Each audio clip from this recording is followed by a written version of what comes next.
Three idiot तो आपने देखी ही होगी। उसमें आमिर खान ने जो रोल किया था फुनसुक वांगडू, हालांकि स्टार्टिंग में उनका नाम तो लेंचो ही था, लेकिन बाद में जो एक साइंटिस्ट बनते हैं उनका नाम हुआ करता था फुनसुक वांगडू। एक्चुअली में जो थ्री इडियट मूवी जो 2009 में बनी थी, वो जिस व्यक्ति से इंस्पायर्ड थी वो थे सोनम वांगचुक। अभी सोनम वांगचुक है कौन? लद्दाख के इस समय अगर इस महीने की बात करें तो सबसे ज्यादा सुर्खियों में रहने वाले व्यक्ति हैं। हाल ही में इन्होंने 21 दिन की फास्टिंग केवल नमक और पानी पी करके इन्होंने बिताई है। एक्चुअली फुनसुक वांगडू चाहते क्या है? फुनसुक वांगडू का कहना है कि हमें जब से 2019 में आर्टिकल 370 वहां से हटा था, आर्टिकल 370 हटने के बाद ही वहां पे जानते हैं इधर 144 लागू कर दी गई थी। उसके बाद धीरे धीरे वहां की जो सिचुएशन थी नॉर्मल हुई है। लेकिन उसके बाद क्या हुआ, जैसे ही आर्टिकल 370 हटा, वहां पे क्या हुआ कि पहले क्या होता था कि लद्दाख या फिर जम्मू कश्मीर में भारत का जो अन्य स्टेट का नागरिक है जम्मू कश्मीर या लद्दाख में जमीन या फिर कोई इंडस्ट्री नहीं खोल सकता था। एक्चुअली में भले ही भारत का नागरिक हो, लेकिन लद्दाख या फिर जम्मू कश्मीर में वहां पे जमीन या फिर रहने के लिए घर या फिर इंडस्ट्री या फिर कोई अगर रोजगार करना चाहता है, परमानेंट सेटलमेंट करना चाहता है वहां पे, तो नहीं कर सकता था। लेकिन 2019 के बाद ये सब चेंज हो गया। अब भारत का कोई भी नागरिक, चाहे यूनियन टेरिटरी या फिर अन्य स्टेट का कोई भी व्यक्ति अगर चाहे तो लद्दाख में अगर उसके पास पैसा है तो वहां पे जमीन खरीद सकता है या फिर परमानेंट सेटलमेंट कर सकता है, वहां पे इंडस्ट्री भी जा सकती है। तो सोनम वांगचुक का ये कहना है कि लद्दाख में एक्चुअली में क्या है कि लगभग 90% यहाँ पे जनजाति रहती है। अगर इस फिगर में आप देखेंगे लगभग 90% यहाँ पे जनजाति रहती है। यहाँ पे कई प्रकार की जनजातियां जैसे गुज्जर, बकरवाल, बोट्स और चैंगपास, बाल्टिस एंड पुरिगपास, ये सभी प्रकार की क्या है वहां पे जनजातियां हैं। तो इनका ये कहना है कि हमें लद्दाख को सबसे पहले क्या करना है, स्टेटहुड देना है। और दूसरी बात, अगर स्टेटहुड देना है उसी के साथ हमें ऑटोनोमस डिस्ट्रिक्ट काउंसिल बनाना है। एक्चुअली में होता क्या है, भारत के संविधान में 12 अनुसूचियां हैं। 12 अनुसूचियों में से जो 6th शेड्यूल आती है, मतलब जो 6वीं अनुसूची, उसमें एक प्रोविजन दिया गया। हालांकि भारत में अभी जो 4 राज्य जैसे त्रिपुरा, मिजोरम, मेघालय और असम, ये 4 राज्य में ऑटोनोमस डिस्ट्रिक्ट काउंसिल काम करती हैं। इसको 6th शेड्यूल में डाला गया है। एक्चुअली में 6th शेड्यूल को रखा क्यों जाता है? अगर भारत में लगता है कि कुछ जनजातियां ऐसी हैं जो इंडेंजर्ड कंडीशन में आ गई हैं, तो और वहां की जो अगर जो मिनरल रिच कंडीशन अगर लगता है कि वहां पे अगर अन्य व्यक्ति जाएंगे तो वहाँ की जो ट्राइब्स है वहां पे इफेक्ट पड़ेगा और वो जो ट्राइब्स है इंडेंजर्ड की कंडीशन में आ जाएगी, तो उस खतरे में आ जाएगी। इसलिए वहां क्या करता है कि ऑटोनॉमिक डिस्ट्रिक्ट काउंसिल बना दिया जाता है, जिससे कि कोई अन्य व्यक्ति अगर वहां पे जगह जमीन या कुछ खरीदना चाहे तो जब तक उनकी सहमति नहीं होगी तब तक आप नहीं खरीद सकते, बाहर का व्यक्ति वहां पे नहीं जा सकता। और जो 6th शेड्यूल है उसमें कई प्रोविजन है कि जो ऑटोनॉमिक डिस्ट्रिक्ट काउंसिल होती है एक्चुअली में वो अपने आप में ही एक प्रकार की स्टेट होती है। मतलब अगर आप देखेंगे कि मिजोरम, त्रिपुरा या फिर असम या फिर मेघालय में देखेंगे कि अगर ये भारत की स्टेट है, लेकिन स्टेट के अंदर भी ऑटोनॉमस डिस्ट्रिक्ट काउंसिल बनाई गई है। जैसे अगर आप देखेंगे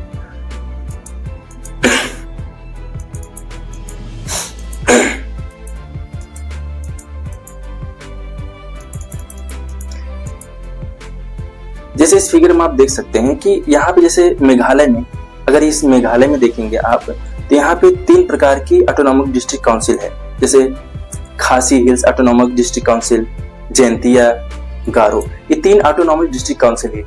ये डिस्ट्रिक्ट काउंसिल क्या करती हैं, वहाँ की जो नियम कानून है वो खुद बनाती हैं, वो इम्पोज करती हैं। और जैसे देखिए हिमालय में मिजोरम में देखिए, अगर यहाँ पे भी 1 2 3 यहाँ पे मतलब ये मिजोरम है, यहाँ पे 3 ऑटोनॉमिक डिस्ट्रिक्ट काउंसिल है। ये अपना मुखिया खुद चुनती है और वहाँ के जो नियम कानून है वहाँ पे बनाती है।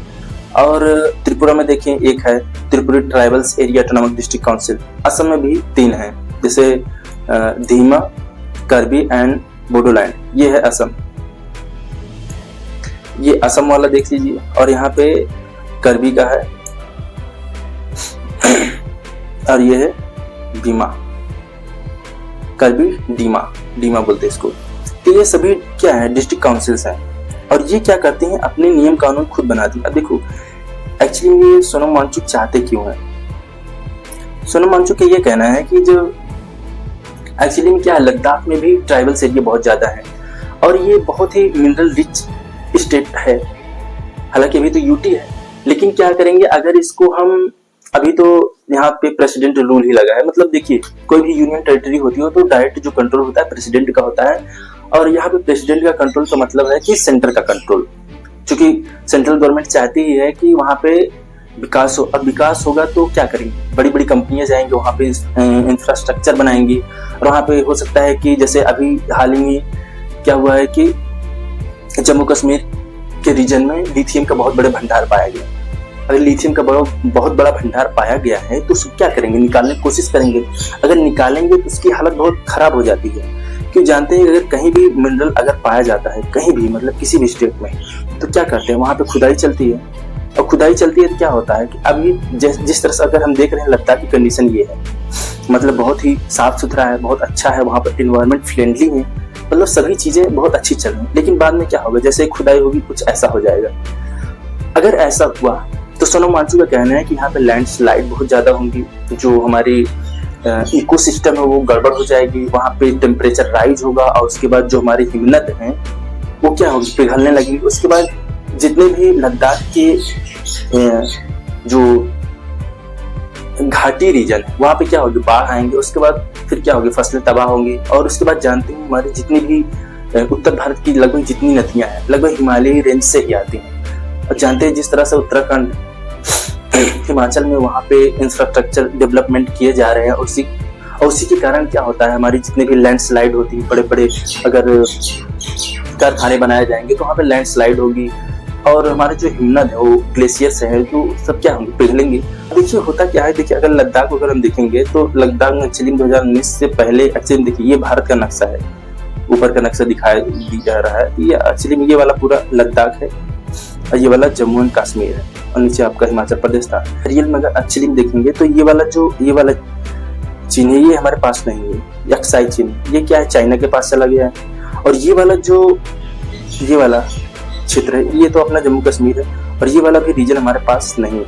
ये वाला, इसे पाकिस्तान आजाद कश्मीर कहता है, और हम लोग इसे कहते हैं पाकिस्तान ऑक्युपाइड कश्मीर, POK, इसको हम POK कहते हैं। और ये वाला जो क्षेत्र है ये वाला, इसको क्या किया है, पाकिस्तान ने दे दिया है किसको, चाइना को। पाकिस्तान ने किसको दे दिया, चाइना को, ये वाला क्षेत्र। और ये वाला जो सियाचिन ग्लेशियर है ये भी भारत के पास है, ये वाला चाइना के पास, ये वाला चाइना के पास, ये वाला पाकिस्तान के पास। अभी जो हमारे फिलहाल हमारे पास जो है लद्दाख ये वाला रीजन है, और उसके बाद जम्मू कश्मीर ये वाला रीजन है। देखिए जहाँ भी कंस्ट्रक्शन का काम होता है वहाँ की स्थिति बहुत ही खराब हो जाती है। अगर आपको देखना है, देखिए ये कंस्ट्रक्शन काम, अगर लद्दाख को वहाँ पे अगर लिथियम का भंडार निकालना हुआ, या फिर वहाँ पे लद्दाख भी एक मिनरल रिच स्टेट है, वहाँ भी मतलब कई मिनरल्स पाए जाते हैं, जैसे गोल्ड का भी पाया जाता है, और क्या कहते हैं अपना कोल भी पाया जाता है, सिल्वर भी पाया जाता है, मतलब बहुत सारी चीजें पाई जाती हैं। अब तो लिथियम का भी भंडार मिल गया है। तो जहाँ भी अगर देखिए लद्दाख की स्थिति वैसे ही हो जाएगी जैसे ये दिख रहा है। बाद में क्या होगा, यहाँ पे कंस्ट्रक्शन का काम होगा, बहुत स्थिति दयनीय हो जाएगी। ये तो मान लीजिए अदर स्टेट है, वहाँ पे मिट्टी पाई जाए, वहाँ पे पूरा बर्फ है, वहाँ पे ग्लेशियर पिघलेगा, बहुत ही भयावह स्थिति हो जाएगी। अब देखिए क्या होता है कि देखिए 90% लगभग लद्दाख की जो पॉपुलेशन वो भी क्या है, एक ट्राइबल एरिया है। ट्राइबल एरिया है तो क्या करते हैं वहाँ के लोगों, अगर वहाँ की जो ट्राइबल्स हैं उनको क्या करेंगे, बोलेंगे रोजगार दे देंगे हम आपको, बैठा के बोलेंगे हम आपको रोजगार देंगे। अब रोजगार देने का मतलब है नहीं कि उनको इंजीनियर बना देंगे, कोई मैनेजर बना देंगे, कुछ नहीं बनाएंगे, उनको 10 या 5,000 दे के काम करवाएंगे, यही सब काम करवाएंगे, यही सब रोजगार होता है।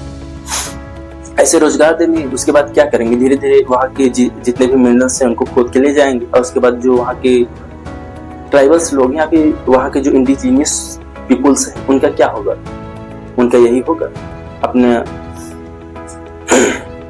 उनकी स्थिति एकदम खराब हो जाएगी। और जो बड़े बड़े लोग हैं, जो इंडस्ट्री है, वो सब क्या होंगे, वहां से चले जाएंगे। अब देखिए कहीं भी अगर कंस्ट्रक्शन, सबसे पहले क्या होता है एक्सप्लोरेशन, मतलब वहाँ पे जांच किया जाता है कि एक्चुअली यहाँ पे कौन कौन से मिनरल्स या फिर खनिज पाए जाते हैं। दूसरा शुरू होता है कंस्ट्रक्शन का काम, वहाँ पे शुरू होगा, खोदा जाएगा कि हाँ यहाँ पे मिनरल्स हैं, इसको निकाला जाए। निकलेगा वहाँ से, निकालेंगे, कई सालों में निकलता है, ऐसा तो नहीं एक दिन निकालेंगे। एक जगह निकालेंगे तो दूसरे जगह जहाँ पे वहाँ पे खत्म हो जाएगा रिसोर्सेज तो दूसरे स्थान पे जाएंगे। तो रिसोर्सेज क्या होगा, जहाँ मिलेगा वहाँ पे जाएंगे और उसके बाद उसकी स्थिति ऐसे करके छोड़ देंगे। और ये वाला पानी अब आपको लगेगा नहीं चलो ठीक है बरसात में पानी भरेगा उसके बाद वाटर सेविंग करेंगे, लेकिन वाटर सेविंग नहीं होता है। देखो उसकी स्थिति बहुत खराब हो जाती है। कहीं भी देखो, कहीं भी कंस्ट्रक्शन होता है तो वहाँ पे क्या होता है कि जो इकोसिस्टम होना है पूरी तरह से बर्बाद हो जाता है। क्यों? अब आपको लगता है ये पानी पीने योग्य नहीं, एक्चुअली में जितने भी मिनरल्स अगर वहां से निकाले जाते हैं तो उसमें कई प्रकार की मात्रा सल्फर, सल्फर डाइऑक्साइड, कई प्रकार की हार्मफुल गैसें भी निकलती हैं। उसके साथ कई भी जैसे एरिड माइंस, ड्रेनेज, मतलब बहुत खतरनाक स्थिति हो जाती है। आप उसको न पी सकते हैं न तो उसको आप सिंचाई में यूज कर सकते हैं, मतलब पानी भी बहुत खराब हो जाता है। तो स्थिति बहुत खराब हो जाती है कहीं भी अगर कंस्ट्रक्शन का काम चल रहा है। अगर मोबाइल्स आज यूज कर रहे हैं, उसमें अगर इलेक्ट्रॉनिक्स बैटरी यूज कर रहे हैं, आज तो इलेक्ट्रॉनिक्स बैटरी में अगर देखेंगे तो आज सबसे ज्यादा जो यूज किया जा रहा है लिथियम है। तो लिथियम अगर पाया जा रहा है कहीं तो कहीं से खोदा जाएगा, अगर कहीं से निकाला जाएगा उसको खोद के तो वहां की जो स्थिति है बहुत खराब हो जाती है। जमीन बंजर हो जाएगी, वहां के जो पहाड़ हैं, जो पेड़ पौधे हैं, सब काट दिए जाएंगे वहां से। अगर हमें चाहिए क्या, अगर हमें बिजली चाहिए तो हमें कीमत चुकानी पड़े। हमें लगता है कि बिजली जो मिलती है हमें बहुत आसानी से मिल जाती है, हमें क्या कहते हैं एनवायरमेंट फ्रेंडली है। नहीं, अगर बिजली आपको मिल रही है, अगर थर्मल पावर प्लांट से बन रहा है, भारत में आज भी लगभग 64% जो बिजली बन रही है वो थर्मल पावर प्लांट से बन रहा है, मतलब कोयले से बन रही है। तब कोयला कहीं से निकाला जाता है, ऐसा नहीं है कि बिना कोयले की बिजली बन जाएगी, बनती है।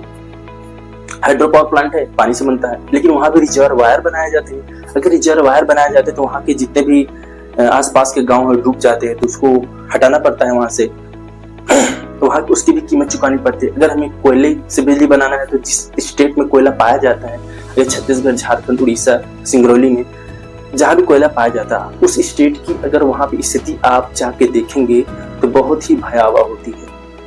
आपको लगता है कि हमें बहुत आसानी से बिजली मिल जाती है।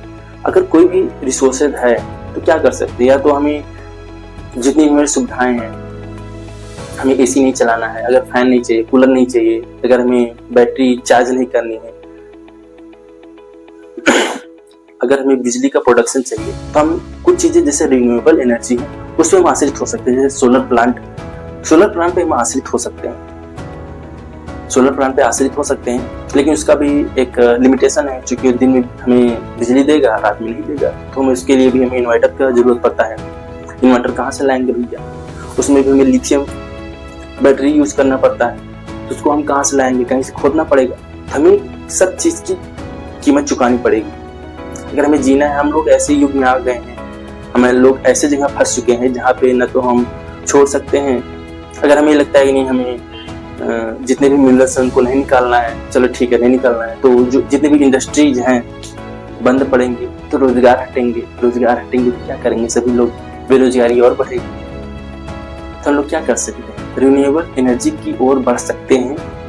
और जहाँ तक लद्दाख की बात है तो हम लोग भी सोनम वांगचुक के साथ हैं, हम लोग भी चाहते हैं सोनम वांगचुक की बात मानी जाए, ऑटोनोमस डिस्ट्रिक्ट काउंसिल बनाया जाए। हालांकि जो वहाँ के लोग हैं वो खुद चाहे कि यहाँ पे डिसीजन कौन ले, और लद्दाख और जम्मू कश्मीर को एक स्टेट का दर्जा तो मिलेगा ही, आज नहीं तो कल मिलेगा ही, उस पर बात चल ही रही है। ठीक है, अभी अपने व्यू को बता सकते हैं कमेंट बॉक्स में कि आप क्या चाहते हैं कि ऑटोनोमस डिस्ट्रिक्ट काउंसिल बनाया जाए कि नहीं बनाया जाए, लद्दाख को एक स्टेट का दर्जा मिलना चाहिए कि नहीं मिलना चाहिए।